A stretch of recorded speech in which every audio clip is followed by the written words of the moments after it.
ఇక్కడ ఉన్న హనుమంతుల వారికి పూజలు జరగడం లేదు. భక్తులు ఎవరు రావడం లేదు. కంప్లీట్ ముస్లిం ఏరియాలో ఈ దేవాలయం ఉంది. ఒక్కసారి ఇతని మాటలో వినండి. నా పేరు విశ్వనాథు. ఇది మొత్తం డంపింగ్ యార్డ్ ఉండే. మాకేందంటే కిషన్ రెడ్డి దగ్గర తెలుసనమాట. ఆ కిషన్ రెడ్డి ఆఫీస్‌కెళ్ళి లెటర్ ప్యాడ్ తీసుకొని ఇచ్చినాం. First year. 2 ఇయర్స్ సతాయించిర్రు ఎండోమెంట్‌ల. మళ్ళీ ఏం చేసినాం మా సొంత తెలివితోటి ఇద్దరం కలిసి జేఎస్ఎంసీ ఆఫీస్‌కెళ్ళినాం. కమిషనర్ గారు ఏమన్నారు, ఎండోమెంట్‌కెళ్ళి లెటర్ తెండి మేము చెత్త సాఫ్ చేపిస్తామన్నారు. 80 లారీల మట్టి చెత్త సాఫ్ చేపించినాం జేఎంసీ తోటి. కానీ రికార్డ్‌లో ఎండోమెంట్ ఉంది. కానీ ఒక్క దే దే దేవుడినే మర్చిపోయారు. ఈడ ఉండి లేదని గుడినే మర్చిపోయారు. మేమిద్దరం కలిసి తిరిగి సెక్రటేరియట్‌కెళ్ళి తిరిగి 13,00,000 శాంక్షన్ చేపించినాం. అప్పటి కమిషనర్.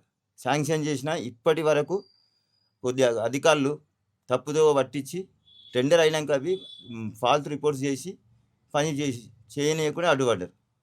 అలా ఏందంటే ట్రాన్స్‌ఫారం అని ఒకటి చెప్పారు. గుడి జాగాలోనే ట్రాన్స్‌ఫారం ఉన్నది.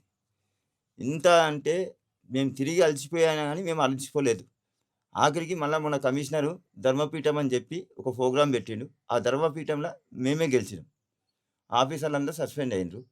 మాకు సహకరించని ఆఫీసర్లు. ఇప్పుడు ధర్మపీఠంలో ఏందంటే మాకు 3 గుళ్ళకెళ్ళి కర్మన్ ఘాటు, అమీర్పేట, తాడ్‌బంద్ 3 గుళ్ళకెళ్ళి లోన్ ప్రకారం కంపౌండ్ వాల్ వర్క్ స్టార్ట్ అవుతది ఈ వారం రోజులలో. ఇంకో భక్తులకు చెప్పేదేందంటే మన హిందూ దేవాలయాలు కనబడ్డప్పుడు ఎండోమెంట్ రికార్డ్‌లో ఉన్నది. కానీ వాళ్ళేమంటారు భక్తులే పోతలేరని ఇడిచేస్తున్నాను. ఇప్పుడు భవానీనగర్ అని, తలప్కట్ట గాని, ఇక్కడ ముంగట ఇంకొక శివుని గుడి ఉన్నది. ఇప్పుడు దేవిబాగు గుడి ఉన్నది ఇక్కడ పక్కకే. అది ఎండోమెంట్‌లో ఉంది గానీ దాంట్లో ఇవో ఉన్నారు. అక్కడ పైసలన్నా ఇక్కడ కొన్ని గుళ్ళకు దీపం నైవేద్యంకైనా వచ్చేటట్టన్నా మీరు మీరు కమిషనర్‌కైనా, మంత్రి గారికి, సీఎం దృష్టికి తీసుకొచ్చి ఇక్కడ ఉన్న ఓల్డ్ సిటీ కొన్ని గుళ్ళున్నాయి. డెవలప్‌మెంట్ ఉన్నాయి గుళ్ళు. ఆ గుళ్ళకెళ్ళిన ఒక పంతులనన్నా, ఒక ఒక ఆఫీసర్‌నైనా ఏసి దీప నైవేద్యం పెట్టాలని మాకు చిన్న మనవి. జై శ్రీరామ్. జై శ్రీరామ్.